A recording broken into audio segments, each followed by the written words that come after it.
сатуу деген алиги зордогон болот да. Балага акча бербесең тамак жебейт дейт. Буга эмне дейсиз? Бул жерде негизинен бюджеттен 7 сомго чейин акча бөлүнөт. Ал эми айрым мектептерге жергиликтүү бийлик менен 10 сом берилип аткан жери бар. Ал эми Бишкек шаарында мындан жогору. Ал эми ата-энелердин өздөрүнүн макулдугу менен балдардын тамак ашына софинансирование кылып атканга биз каршы турган жокпуз. 7 сомго тамак жесе болобу? Урматтуу Бекзул Букарович, бул бир күнгө бир жолу тамакка 7 сом, же 10 сом. Мындай 4 жолу, 5 жолу бербейбиз да тамак, бир жолу. Сиз чыгып буфеттен 7 сомго ысык тамак алып жеп келдиңиз, анан кийин айтып атасыз. Жок, мен жалгыз балага 7 сомго ооба, бул мындай мүмкүн эмес. Бирок биз деген мынагы орусча эле айтайынчы, общий котелдон бышырабыз да. Мисалы, сертификаты барлар товарларды, продуктыларды сатып алат. Эгерде мисалы бир булочканы биз абдан чоң баага сатып алабыз, а биз болсо ага мисалы унду, керектүү продукцияларды алып туруп, ашпозчулардын штаттык бутиктери ачылган, же заманбап жабдык бар, ошол жерден тамак жасалат. Кашалар, суптар, салаттар, компот, ошолор жасалат да. Сиз мультфильмди көрсөңүз керек, жана суп истапара деген, Мына 7 сом менен ошо болот да. Биз кайра өкмөттөн 7 сомду көбөйтүү боюнча маселе коюшубуз керек. Ата-энелердин чөндөөгүнө кол салбай. Биз ошо ата-энелерди мыйзамдаштыруу болуп атат бул жерде. Түздөн түз.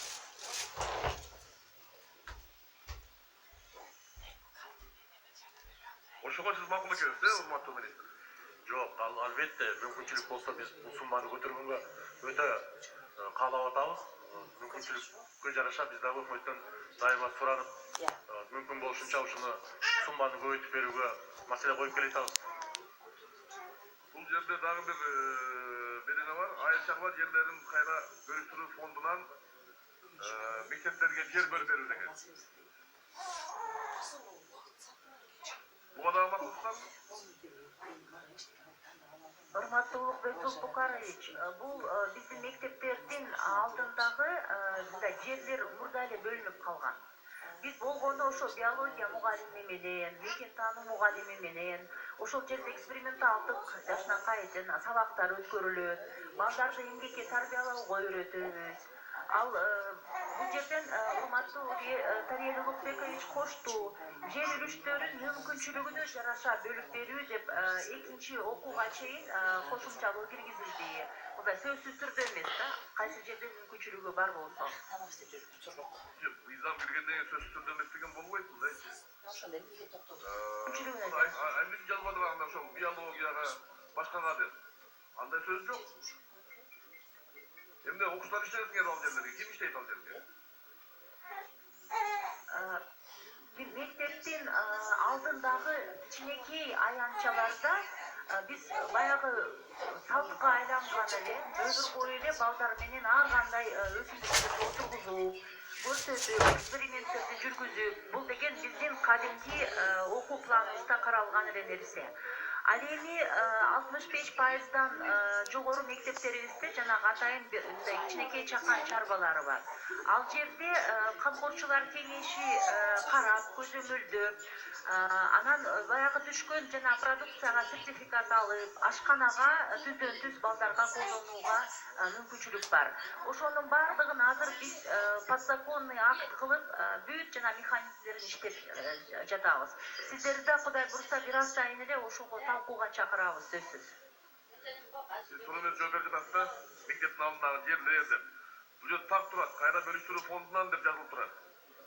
Кайра бөлүштүрүү фонду бул сугат жерлер бул. Эмнени айтып атасыз?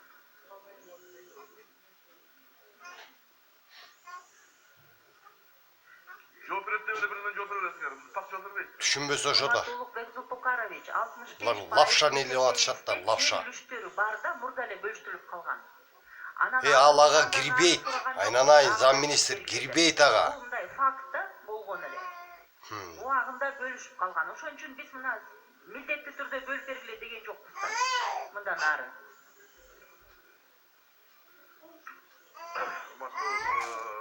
дагы мен экинчи окууда каршы чыккан болчумун мыйзамга. Кайра карап чыгабы. Мыйзам негизи керек. Бирок ушул 2-3 пунктуну кайра оңдойлу. Дегенде мына бул жерде 50 депутат макул болуп, калгандары макул болбой өтүп кетти экинчи окууда. Негизи керектүү мыйзам, бирок мындай түрдө эмес. Биз азыр ата-энелердин чөнтөгүнө кол салуу мыйзамын киргизип атабыз. Кол чөнтөгүндө барбы, жокпу? Эң туура айтып атат формула. Акча төккүндө. Ушул нерсени алып келип азыр мына министр баш болуп мыйзамдаштырып атасыңар муну. Өзүңөрдүн чыгарган приказыңарга каршы келип атат. Эң туура. Туура эмес мыйзам бул.